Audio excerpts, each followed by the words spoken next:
A stranger lies dead in Arlington Grange. There are 6 suspects, but which one is the killer? Could it be Mrs. Peacock, lady of the manor and beautiful society hostess? Perhaps Colonel Mustard, military hero and intimate family friend? Is Reverend Green a saint or sinner? Is it Professor Plum, a man with a degree of suspicion? Miss Scarlet, Mrs. Peacock's glamorous stepdaughter? Or Mrs. White, loyal housekeeper and devoted confidant?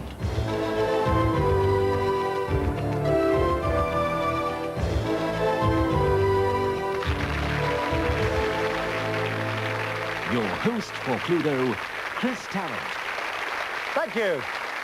Hello there, welcome to another Cluedo, another murder mystery to unravel from Arlington Grange. I hope your wits are about you at home as you do battle tonight against our celebrity guest detectives. Now, it's a bit of a family occasion tonight because we've got wife and hubby from this morning, TV presenters Judy Finnegan and Richard Madeley.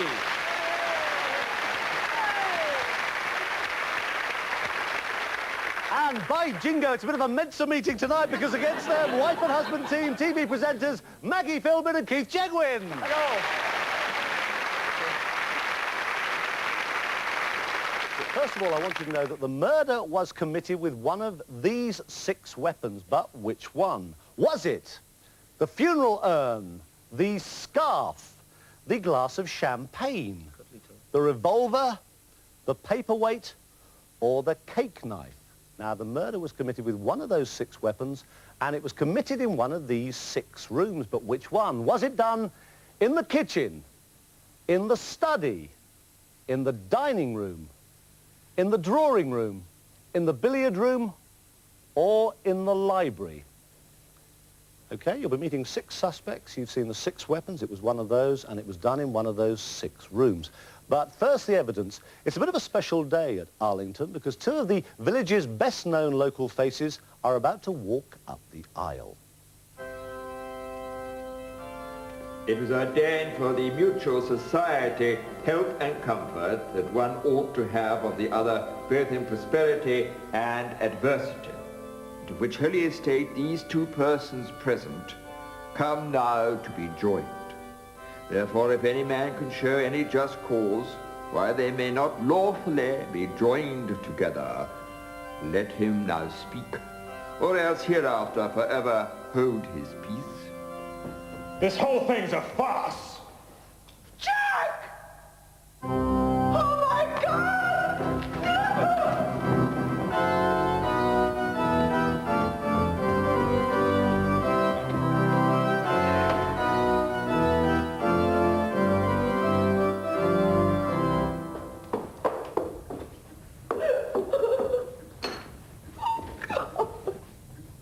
What the hell is going on?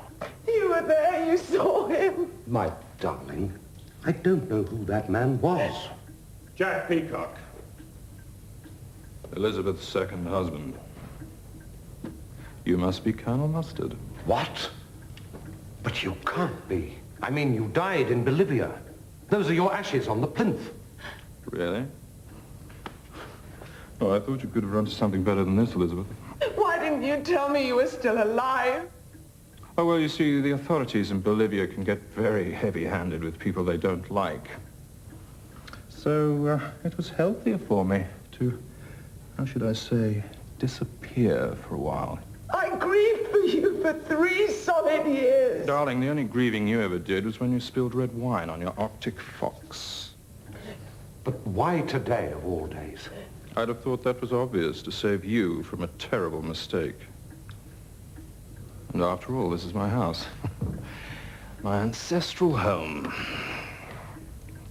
And of course, my money. Jack, you can't do this to me.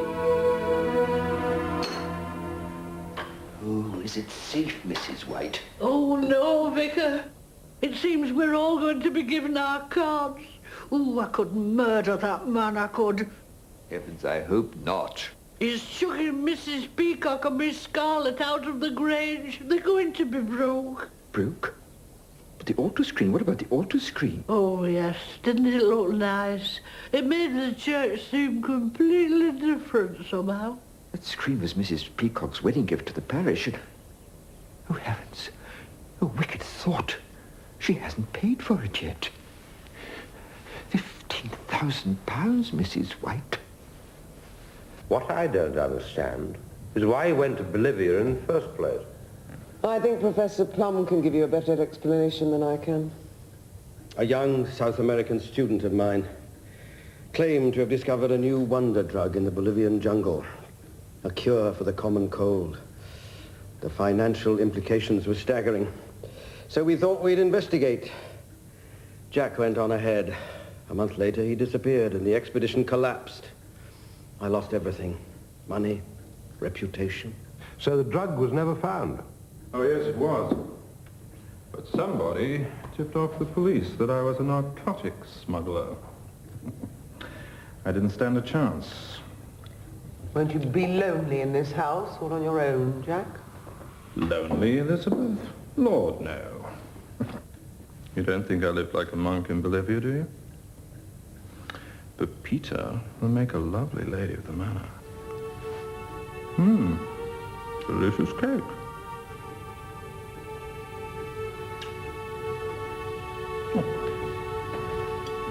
What will you do, Elizabeth? I have a few ideas.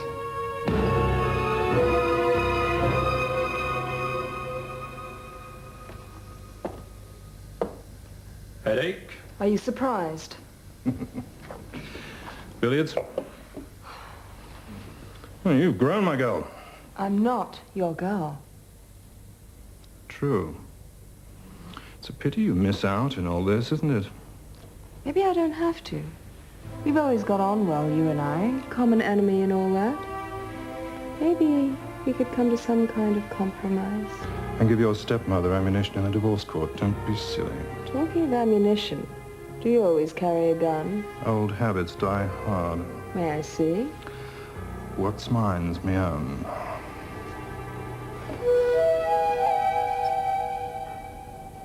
Listen to me, Elizabeth. We can still make it work.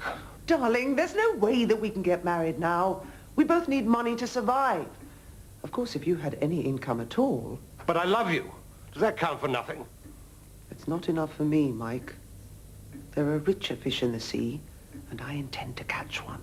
Elizabeth, you can't mean that. Look, don't be so ridiculous. The only reason you ever loved me was for my wealth.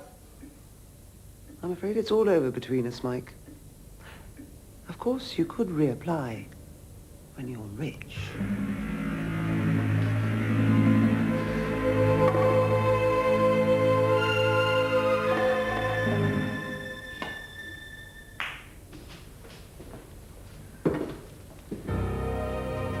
What's that?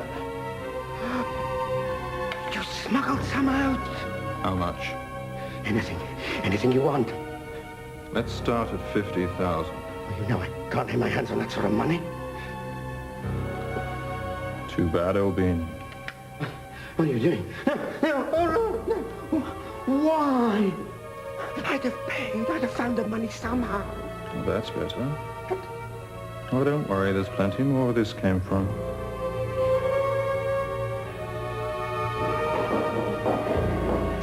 Oh, please don't abandon us! If you think I'm spending one night under the same roof as that man... You won't have to. What? I don't know how to tell you this, Mother, but he appears to be dead. Stone dead. Are you quite sure? So it was the wedding day that ended in murder, and Jack Peacock is really dead this time. Now, only two people know who the killer is. One of them's me, and the other one is the murderer. But which of our 6 suspects had the best motive to kill Peacock? Did the prospect of losing everything cost Jack his life at the hands of Mrs. Peacock? She stood to lose her inheritance. Did Miss Scarlet do the murder? Fearing her future, did Mrs. White kill Jack? Or was a financial dilemma just cause for the Reverend Green? Was a former drug deal the fatal connection with Professor Plum? Or did the loss of money and marriage provide the motive for Colonel Mustard? Our 6 suspects. So, we've seen the 6 suspects, we've seen the 6 weapons, and we've seen the 6 rooms. We want to know where it was done, what it was done with, and who done it. I've never seen Keith Chegwin so quiet. It's so pleased me. I rather like it, See, actually. I think in the bedroom with the billiard table over the top of the head. It was the gardener. Terribly close. Well, now, this is your chance to interrogate each of these 6 suspects. You can only ask one suspect one question at a time. But I should warn you that the murderer can lie and almost certainly will, whoever he or she may be, and all the others who are innocent must tell the truth. Right, who are you going to talk to, Judy and Richard? You go first, Judy. Right, we would like to ask Mrs. Peacock first, please. Do you know who sent you Jack's ashes? It's a really rather touchy subject, and he went abroad with a team of about 4 research scientists to Bolivia, and I then got a telegram informing me that he'd met with a rather unpleasant end. They didn't give me the details because they wanted to spare me the pain. And of course, when the ashes arrived, I presumed they were his. Why should I have thought they were anybody else's? You don't know who sent them to you, though? It was one of the research scientists. Okay, right, pause there, Maidleys. Chegwins. Yeah, go on. Yes, yes. Ladies first. Miss Scarlett. Miss Scarlett. How did you know that Jack was dead? I didn't realise he was dead the moment I walked in, so upon further investigation, he appeared to be quite dead. What was he actually suffering from? I mean... Death, Keith. No, was that... I was trying to find out whether he was shot or blood coming out. Oh, what questions again? I'm sorry, back to Maidleys. Do I have to be on his team? No, yes, I'm afraid so.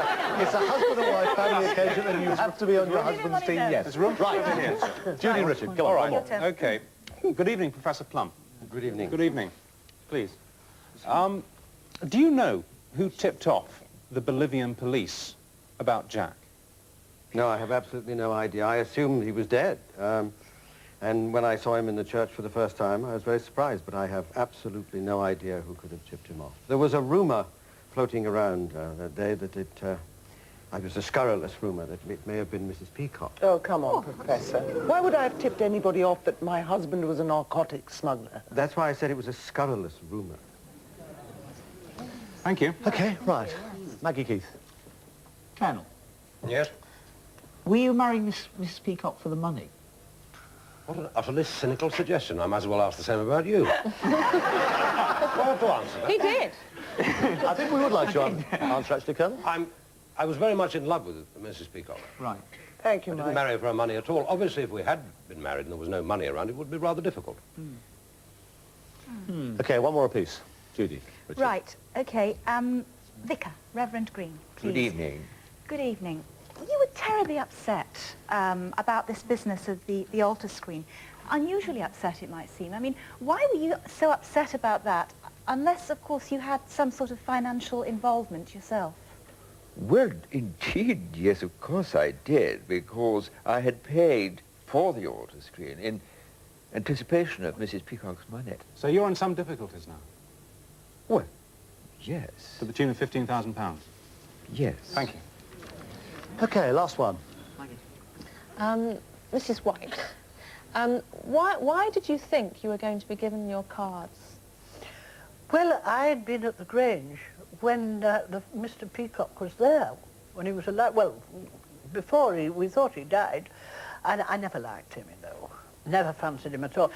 And he knew full well that I was very attached to Mrs. Peacock, and I knew that I wouldn't stand a cat's chance when he came back. I'd be out as soon as he looked at me. No. How far have you got so far? I want to know where it was done, what it was done with, and who done it. All right.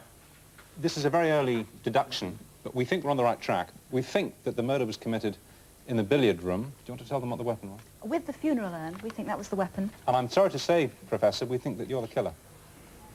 That's really sudden. Hang on, we're right. Maggie and Keith. Right, OK, hang on. Yeah, we're still working on this teamwork here.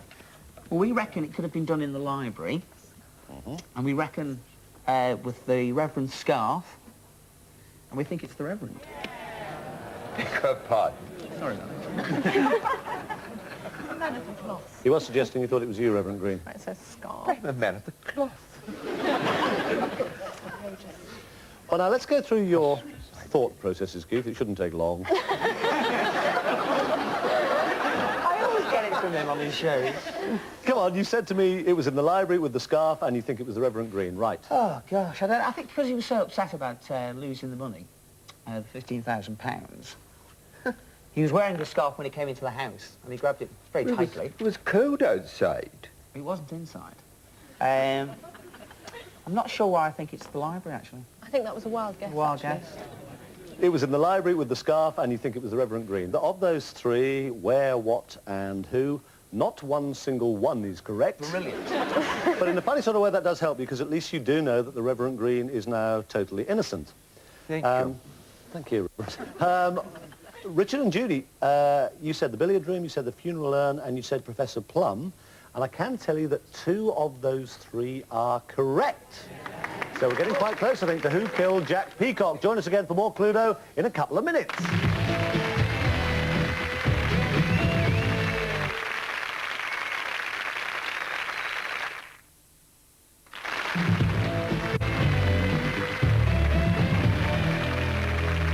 Welcome back to the second part of tonight's Cluedo.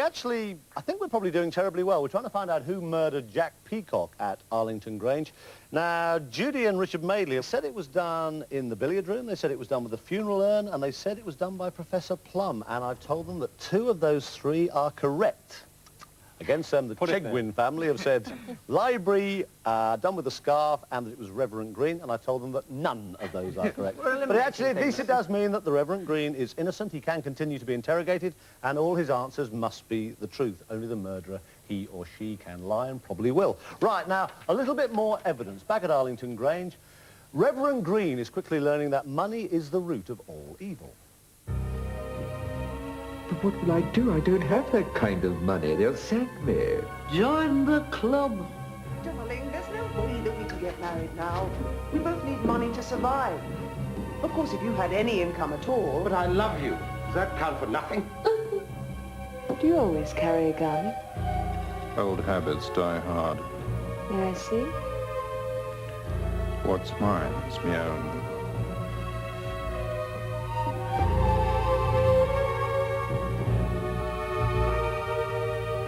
I don't have a headache.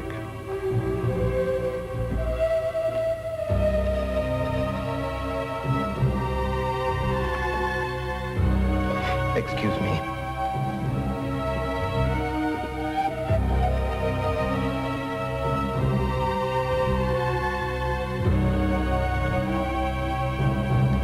Right, now you've seen all the evidence. This is where you get a chance to interrogate the suspects again. I can tell you that already one of them, the Reverend Green, we know to be innocent, but you can interrogate him if you want. Right, Judy Richard. Mrs. Peacock.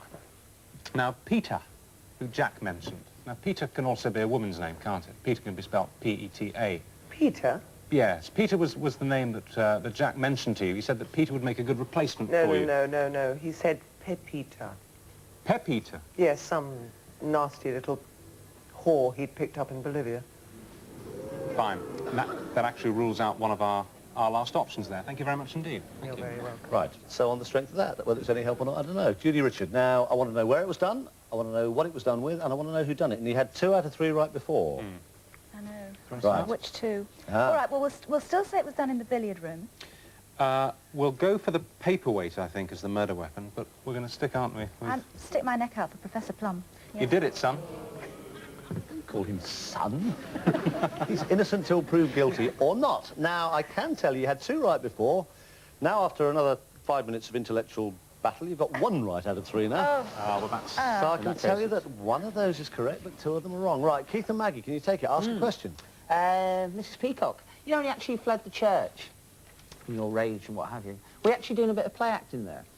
Did you know that? acting? Yeah, did you actually know that Jack was coming back? Of course I didn't.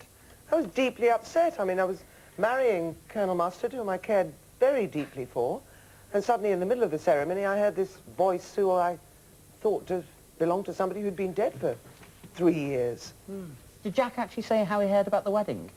No, we never got into that sort of conversation. Right, on the strength of this then, Maggie Philbin, Keith Chegwin, where was it done? What do you reckon? Well, I think it was done in the library with the urn by Professor Plum. Professor Plum, now tell me why. Well, we think that Professor Plum went off to go and get the urn, met Jack on the way back, plumped him in. Sorry, what was that mime again? Just what they... Right, OK, well, I can tell you that 2 of those are right, but 1 of them's wrong. 2 of those are right, 1 of them's wrong. Judy, Richard. Right. I think we're there, aren't we?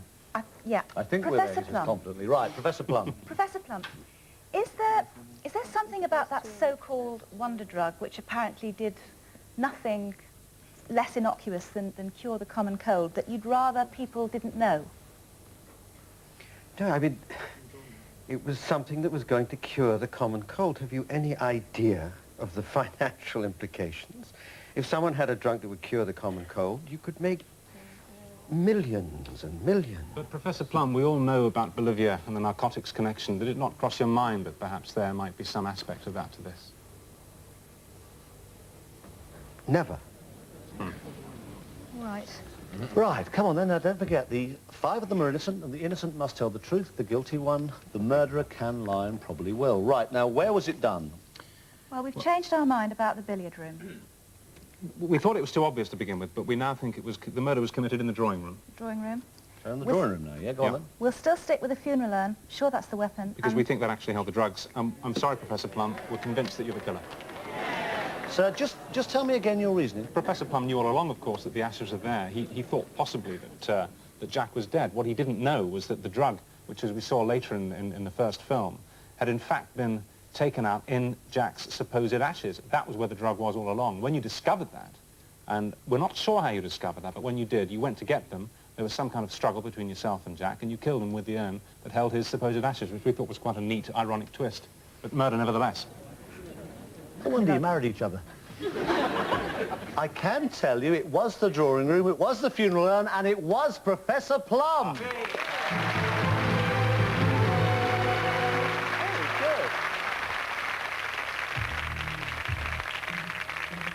I didn't mean to kill him. It just sort of happened.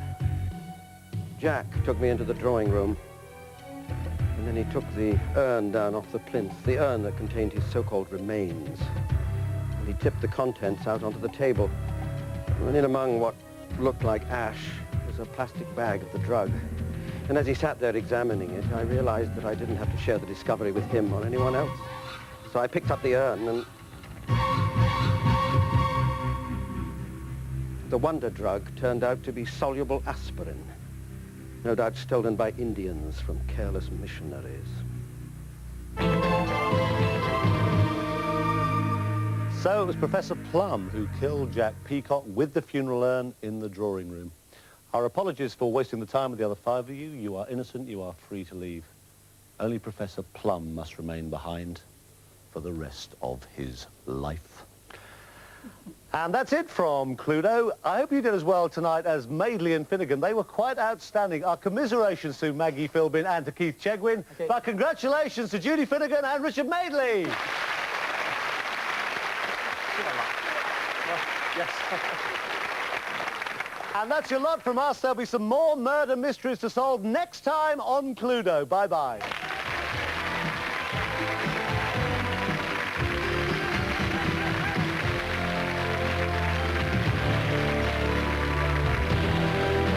And next time is some way away because that was the last in the present series of Cluedo.